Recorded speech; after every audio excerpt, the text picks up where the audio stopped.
जय श्री कृष्णा दोस्तों। हर हर महादेव। कैसे हैं आप सब? स्वस्थ और सुरक्षित होंगे। दोस्तों, गणेश चतुर्थी से लेकर अनंत चौदस तक जो 10 दिन का सफर होता है, श्री गणेश को, भगवान गणेश को समर्पित होता है। और इन दिनों में हम गणेश जी को अपने घर में विराजित करते हैं, उनकी पूजन करते हैं, उनकी सेवा करते हैं, उनका भोग बनाते हैं, भोग लगाते हैं, सभी कार्य करते हैं।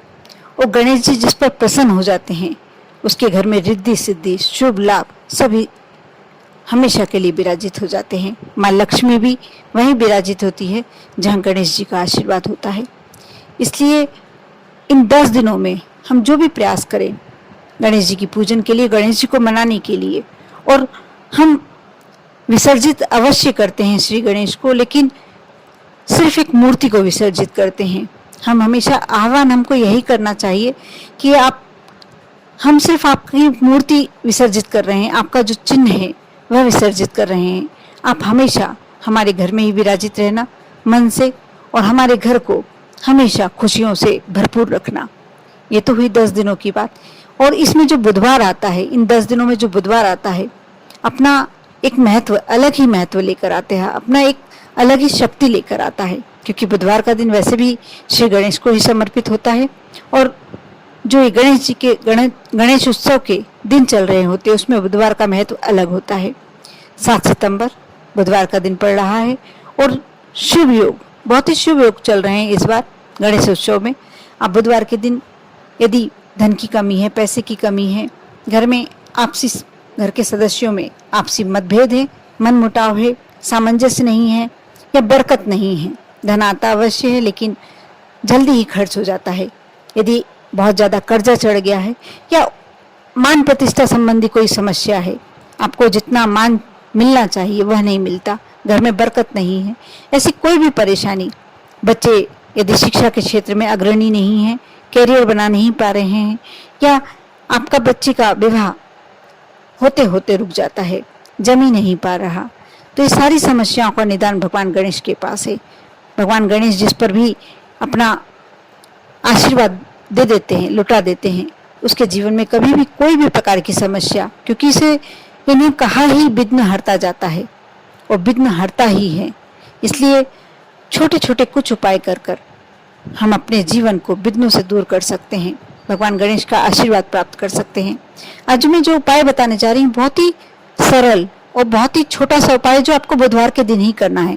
आप चाहें सुबह करें, आप चाहें दोपहर में करें, और आप चाहें तो शाम को करें। इसके लिए समय की कोई पाबंदी नहीं है, समय सीमा नहीं है, लेकिन हाँ, आपको करना 7 सितंबर जो बुधवार आ रहा है उसी दिन करना है।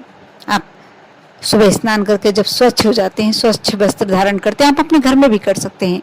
आपको बिल्कुल जरूरी नहीं कि आप मंदिर जाएं, मंदिर जाएं तो अतिश्रेष्ठ, लेकिन नहीं जा पाते हैं तो ये कार्य घर में भी हो सकता है।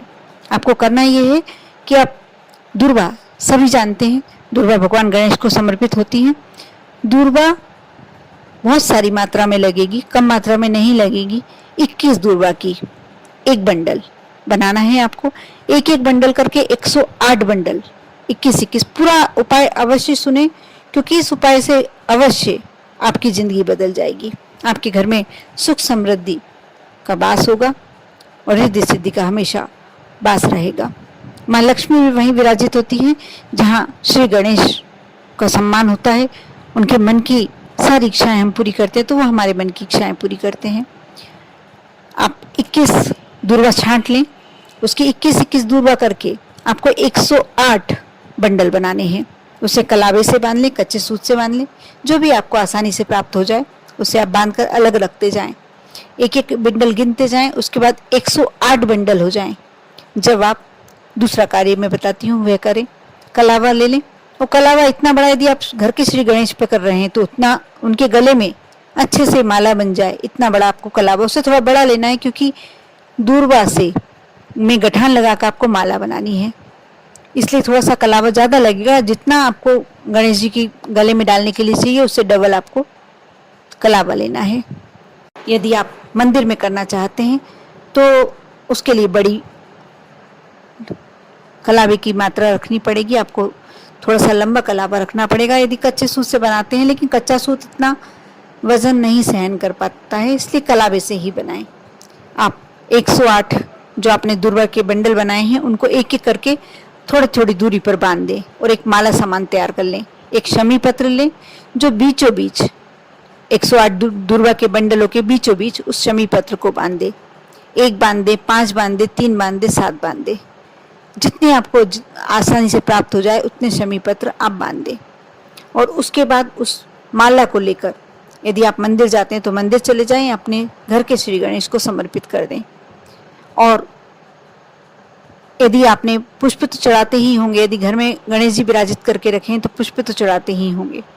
उनके जो समक्ष पुष्प रखा हुआ है आप वह ले लें, उसे एक कांच के बर्तन में रख लें। पुष्प जो भी अपने, यदि मंदिर जाते हैं तो मंदिर से पुष्प, उनके चरणों में से जो गिरा हुआ पुष्प है वो उठा लाएं और उसे कांच के बर्तन में उठाकर रख दें। माला आपने समर्पित कर दी, आपको पुष्प लाना है। पुष्प आप क्यों ला रहे हैं? कि उनके आशीर्वाद स्वरूप, ये उनका आशीर्वाद है श्री गणेश का। और ये लाकर अपने घर की तिजोरी में धन के स्थान पर जब आप माला समर्पित करते हैं उस समय आपको अपने मन की मनोकामना बोलना है। और पुष्प उठा रहे हैं जब भी आपको अपने मन की कामना बोलते हुए लाना है। उसके बाद यदि आपकी कोई दूसरी इच्छा है, कोई पैसे की आपने विनती करी है, पैसे के लिए कार्य कर रहे हैं, तो आप अपनी तिजोरी में उस पुष्प को रख दें। और यदि आपकी कोई दूसरी मनोकामना है तो आप अपने घर के मंदिर में रख सकते हैं, अलग कांच के बाउल में। छोटी सी कटोरी ले लें कांच की, उसमें रख दें। और जब सूखने लगे वो पुष्प तो आप किसी वृक्ष के नीचे, बड़े वृक्ष के नीचे या नदी में प्रवाहित कर दें। उसके बाद फिर 7 दिन बाद बुधवार आएगा।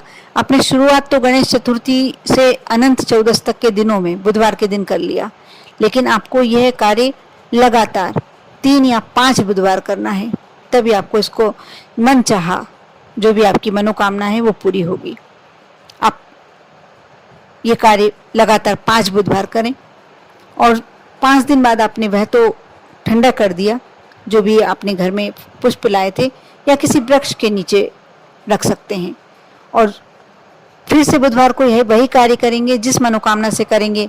पैसे के लिए किया है तो तिजोरी में रखेंगे, नहीं तो अपने घर के मंदिर में रखेंगे। और जब सूख जाएगा फिर उसे किसी नदी में प्रवाहित कर देंगे या किसी वृक्ष के नीचे डाल देंगे। बस आपको ये लगातार ये कार्य करना, भगवान श्री गणेश से विनती अवश्य करना है। आप देखना वह पुष्प सूखता जाएगा, लेकिन आपके आशीर्वाद पूरा की पूरा आपके घर पर, आपकी जो भी मनोकामना है वो पूरा हो जाएगी।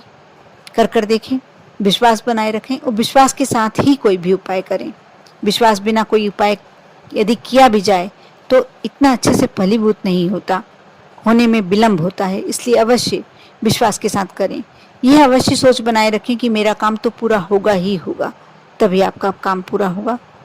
आप पर और आपके पूरे परिवार पर भोलेनाथ की कृपा हमेशा बनी रहे। ओम नमः शिवाय।